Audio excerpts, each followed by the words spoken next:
guys, so in today's video I want to tell you guys about my experience. I'm a first-time mom. This is my first pregnancy, brand new, don't know anything about anything really. But I want to tell you about my experience going in and getting the anatomy scan, or sometimes some people call it your 20-week appointment or your 20-week scan. 20-week ultrasound. I want to tell you about my experience and then maybe a couple of tips I have learned along the way now that I have this experience.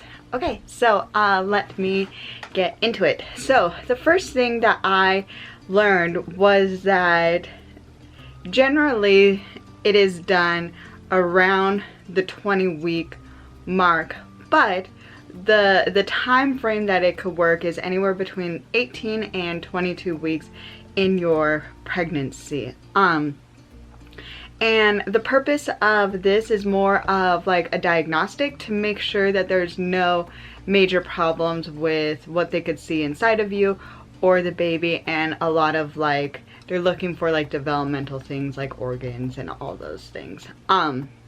Yeah, so that is generally the purpose. So I got mine done this week and I am in my 18th week, and it was like 18 in just like a couple of days or something like that. So I was on the early side, and to be honest, I was a little bit nervous because I was like, oh, my baby might is what if I'm measuring a little bit early or whatever, but I was just worried that they wouldn't be able to see or do what they wanted to do. But everything worked out just fine for this one. I talked to my doctor beforehand, asking her, is there anything I need to do to prepare or anything? And because sometimes, like I was reading sometimes that they recommend like coming with a full bladder, coming with an empty bladder, coming and doing this. And she said, nope, just come on in. And in my experience, I actually got sent to radiology. So I didn't go up to the OB appointment. I didn't see my doctor at all.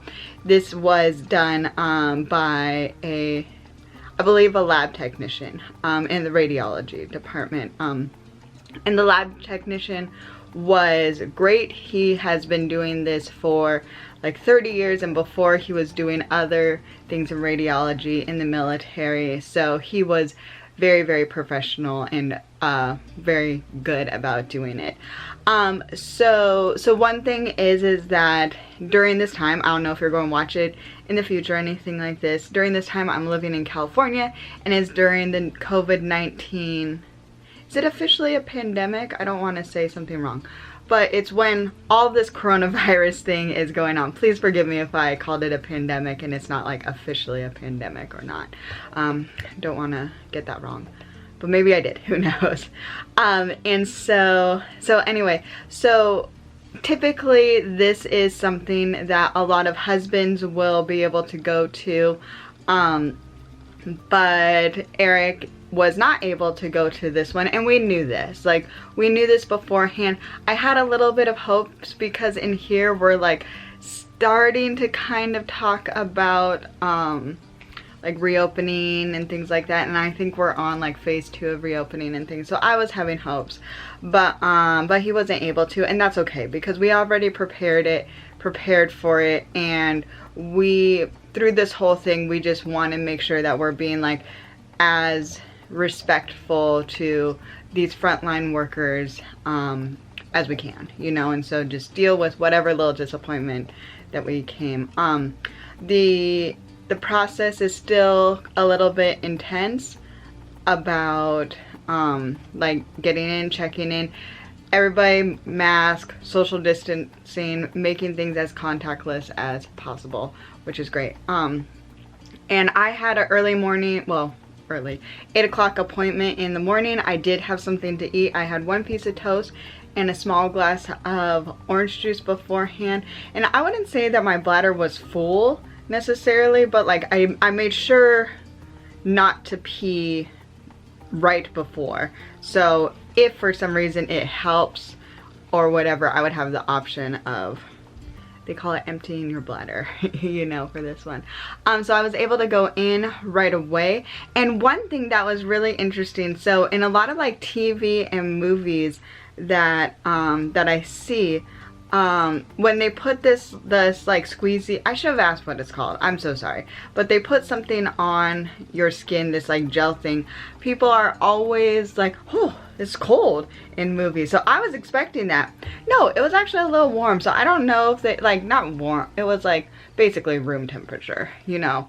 And I'm very sensitive to cold, so it's not like I'm like, oh, I don't get bothered by a cold. No, even a little bit of cold bothers me a lot. I'm a big baby about that. So I don't know if it's updated technology, I don't know if it's what they use, or I don't know if this is just a false TV thing. So if you had an ultrasound and it was cold when they put that little gel thing on, please let me know, because I want to know if it's just something that's on TV or if it's real life. But my experience was it was totally fine. So so we went into the room. I'm sorry, let me back up. So we went into the room, and it's like a pretty dark room. There's like a dim light, but in general it is dark, and my guess is it's to make sure the technician could see or whatever. And then it's not a traditional, I didn't have a traditional like doctor's office bed. It was almost like just a bed almost, but it was something that you could tell that could be a chair or something. So had me lay down, and then this is the part where I have probably my one like true tip, what to wear. I think I got lucky in choosing a really good outfit to wear. So right now I'm wearing this like cute little dress, which I would not recommend wearing a dress, because thankfully at least I did not have to change into a hospital gown. What I had on was a pair of maternity jeans, so full panel maternity jeans, you know, so it goes up to basically under your bra, the panel thing. And then I had a blouse on, but it was a blouse that has a tie that basically goes under the boobs, but then it's very, very free flowing. It's also a maternity top, so it's almost like an empire waist dress in a sense, you know, so it goes under the boobs, but then it like really flows out.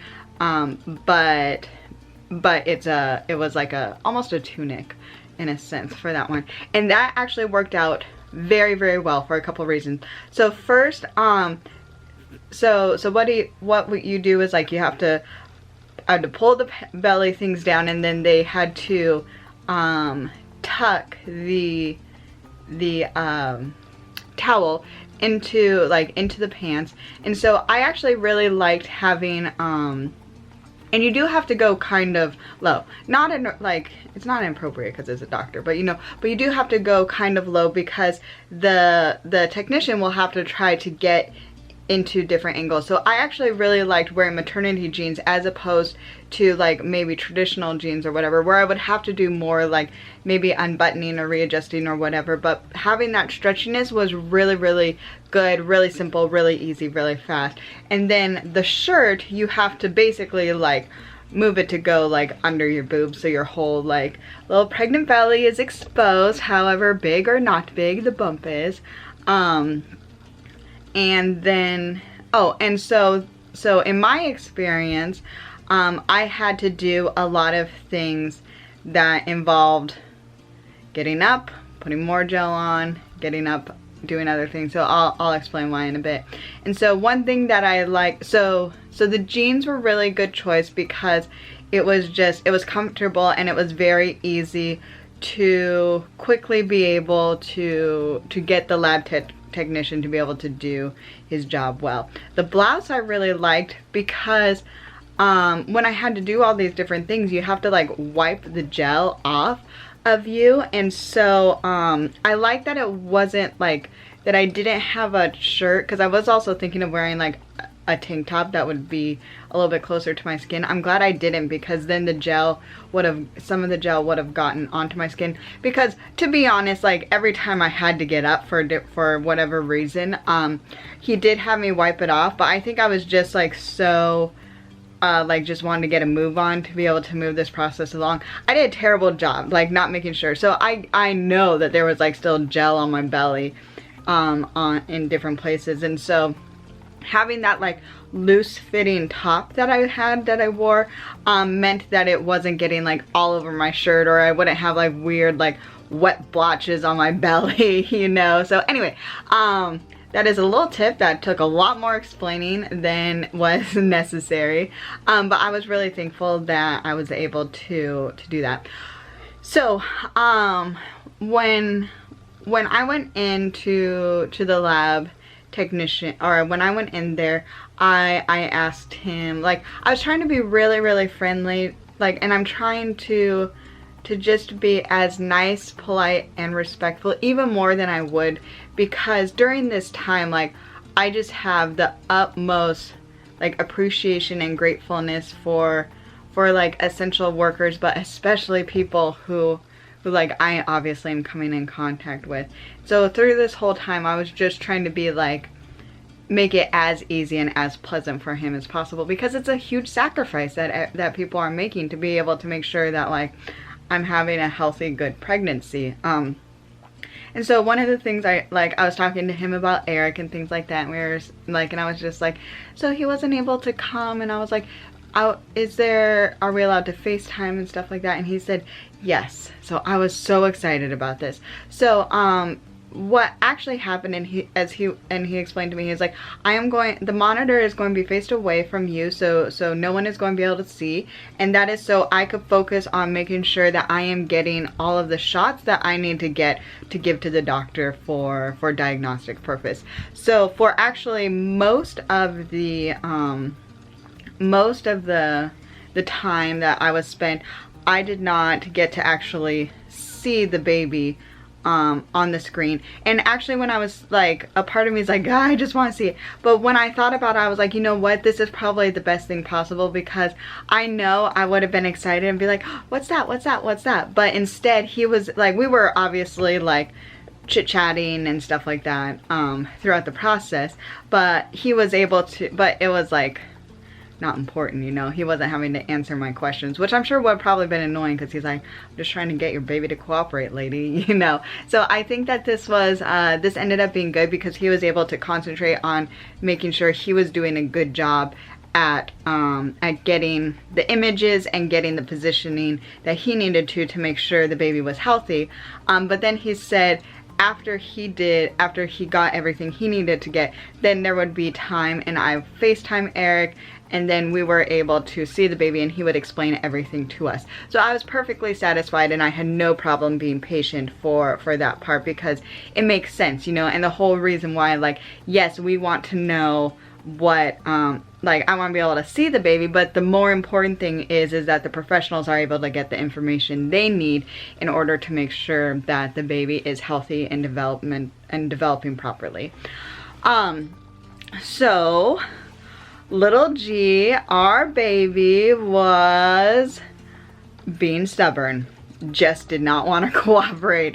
So he said he had to pull out all of his bags of tricks. So because the baby just wasn't getting in the right positions, wasn't helping out, being a little stubborn.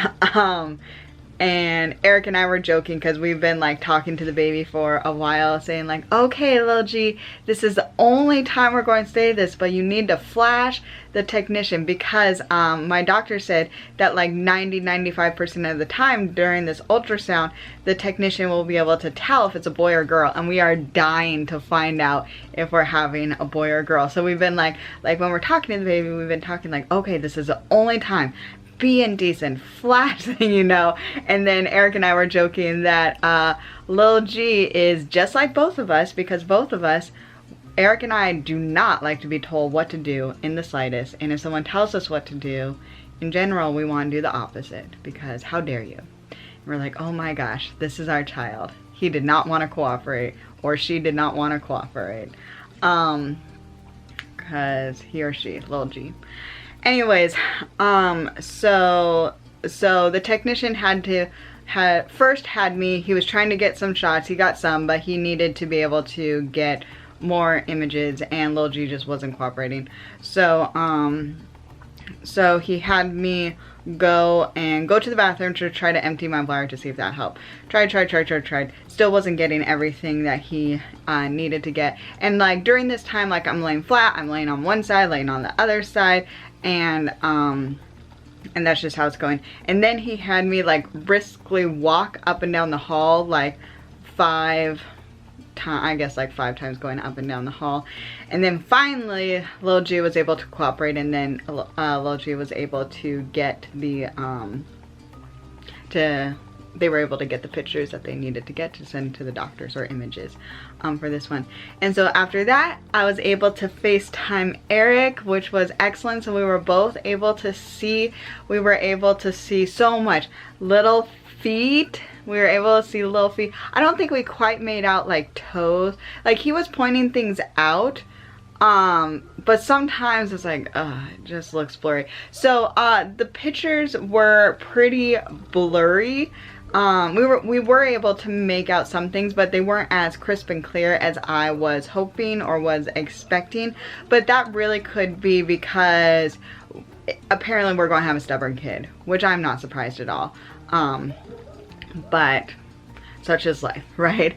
I should have a stubborn kid.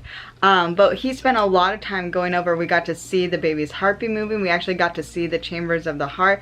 We got to see where the eyes are. And we got to see so much. So excited.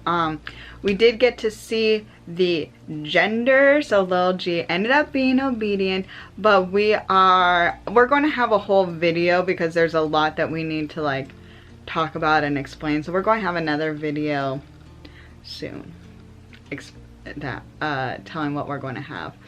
Anyway, and so he ended up showing, the technician was very kind and sent us with a ton of pictures. Like little G is going to have an entire side of the fridge just dedicated to ultrasound pictures, which is great. I think we got at least 10 pictures from this ultrasound. So kind to us. And then today is Friday. I'm filming the morning we're going to put this up, and my appointment was on Wednesday. And so Friday, actually this morning, I got an email from my doctor saying everything looks normal. So I'm almost getting emotional again. I'm just so insanely thankful. And after the anatomy scan, and I think especially after we found out if we're having a boy or a girl, like it just feels so incredibly real. And I could not, like, I don't know if I've ever experienced joy quite like this. So I'm just so thankful. I do have an appointment. I think it's 21 weeks. I have a phone appointment because they're still avoiding in-person appointments if they can, and the doctor will be going over the results and just different things. And so yeah, so that is my experience with the anatomy scan, and it was an amazing experience. Even if little G ended up being a little stubborn, it took us like a good hour to get everything needed. But then we got to spend like maybe 15-20 minutes where he explained and showed everything to us, which was great. And I'm just so thankful for everybody that helped make it happen. All right, so my brain's going to go off. So anyway, so thank you guys so much for watching. If you want to continue to see the stories of our first little baby, please don't forget to subscribe and like this video. And I just appreciate you hearing my story. Yeah, I really appreciate it. Okay, hope you guys are having a great day. Talk to you later. Bye.